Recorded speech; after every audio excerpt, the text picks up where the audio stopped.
What's going on, guys? It's Craig with Tech 360, and today we're going to talk about EMT.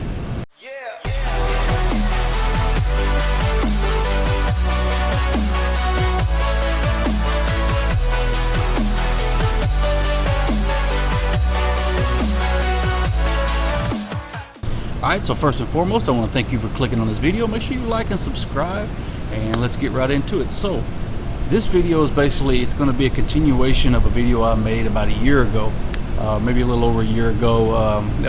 Basically, when I went through EMT school, I've had several questions over time where people ask, have you thought about going back? Have you thought about retaking the exam? Have you thought about doing this? How long does it take to do, take the national, or how long do you have to wait for the national? Okay.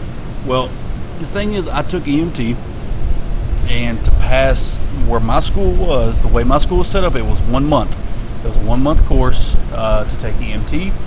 It's basically like a speed course, and I think out of like probably 30 that were in the class, maybe 3 or 4 actually passed and took their national. The way it was set up in our particular class was that when you go through the course, after the course was done and you reach the end of it, they will give you like an exit exam, and it's basically an exam to take to get out of that school. Now, once you take that exam and you pass that exam, then they see you fit to go ahead and take the national. But if you fail their exam, you won't be able to take the national, basically, national registry. So basically, for the first question, how long do you have to wait before you can take the national? Okay, so me, I don't know if it's all schools or what, but I know with me, I had to wait. It was 2 weeks, or I think 14 days we had to wait. So after those 14 days, then you can go online and take your national. I don't know why they do 14 days, why they do it, but the way ours was set up was for those 2 weeks.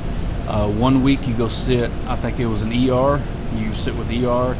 You go to the hospital, and then the second week you go and you ride the box, which is the ambulance.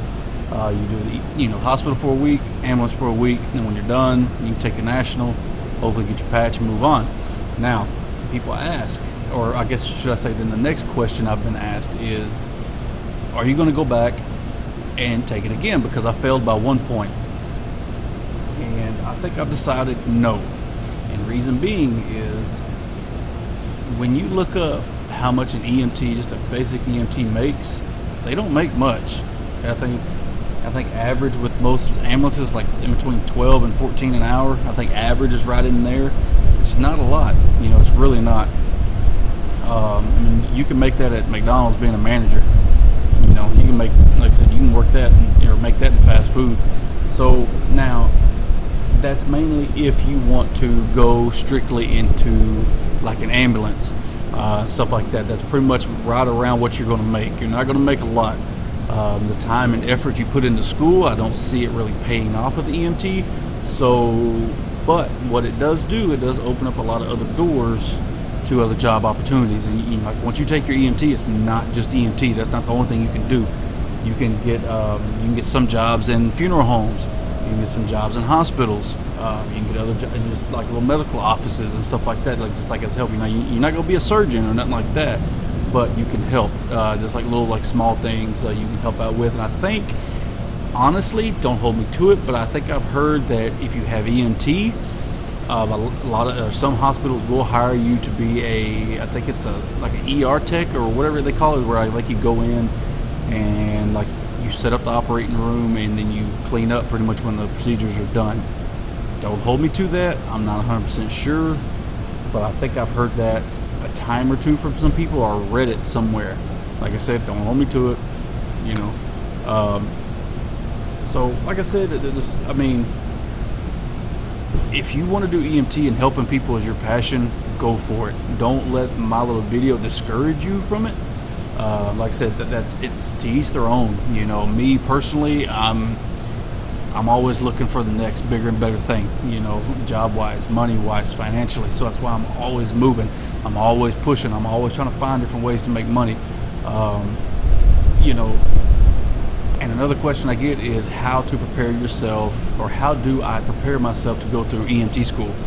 honestly, I don't really know of any way to prepare yourself. I honestly think that if you are pretty much fresh out of high school or fresh out of school in general, I think your mind is already trained to learn and absorb. Now, if you're like me and you've been out of school for a good while and your brain is not really trained to read and absorb things like they used to, it's going to be a little harder for you. It will, just because you got to retrain your brain. It's part of your, that's a process you don't use often. So you basically have to reteach yourself to learn, basically. So I mean that's the only really thing. I mean, and get ready to read and get ready to study. I mean, it's not like you can just go in there and just kick back, and just listen and take some tests. No. Some of it's hands-on, some of it's all book. A lot of it's book work, and they want to make sure you know your stuff before you go touching people, because obviously, if you're as an EMT, you're working with a fire department or an ambulance company, they're going to want to make sure you know what you're doing before you step on their box. They don't want just anybody in there, so they're going to drill you through these EMT schools. They're going to make sure you know everything before you leave. And the ones I've heard other people talk about it, theirs are just as strict. Their schools are just as strict as well. I've heard other people fail by 1 point. I've heard people fail by 2 or 3 points. But they won't budge. They won't give you a learning curve. They won't give you any kind of help. Like, oh, well, you were here every day. You were on time. Turn your homework in on time every day. They don't care. If you fail by 1 point, that's 1 point. Because if you go out, if you leave a school and you go out and you kill somebody by accident, you defib somebody when you shouldn't have, and you kill them, for one, it's going to come back on you. It's not going to look good, but it also reflects on the school that taught you. Yeah, so basically, get ready to study. A lot of studying, a lot of homework, and it is mentally exhausting. It was mentally. It was 1 month. I didn't do anything that whole month. I got to class at 8 o'clock in the morning. They usually let us out between 4 and 5. As soon as I went home, I had to jump on the computer and do homework. And I had to it was basically chapter tests, and they were pretty rigorous too. And they took usually about an hour and a half each test to do. And for me, it was pretty rigorous. It really was. Very mentally exhausting, very mentally draining. I did learn a lot, even though I failed by 1 point, but that's my reasoning as to why I'm probably not going to go back, and how to prepare yourself, to do it. Now, maybe one day, if I decide to get on like a paid fire department or something like that and they required it, I'd probably go back and do it again.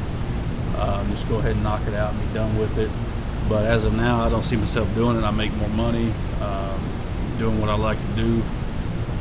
So anyways, guys, that's kind of my little, tidbit, recap, whatever it may be. It's kind of a continuation and answering questions for those asking questions on the first video, which I will put the link, which it should be right here somewhere, one of these corners. It'll be somewhere. So just click on that if you want to watch that video, and then you'll get what I'm talking about. Alright guys, so make sure you like and subscribe. Be sure to comment below if you have any questions or comments. I will do my best to get back with you guys. Don't argue, don't fight. Until next time.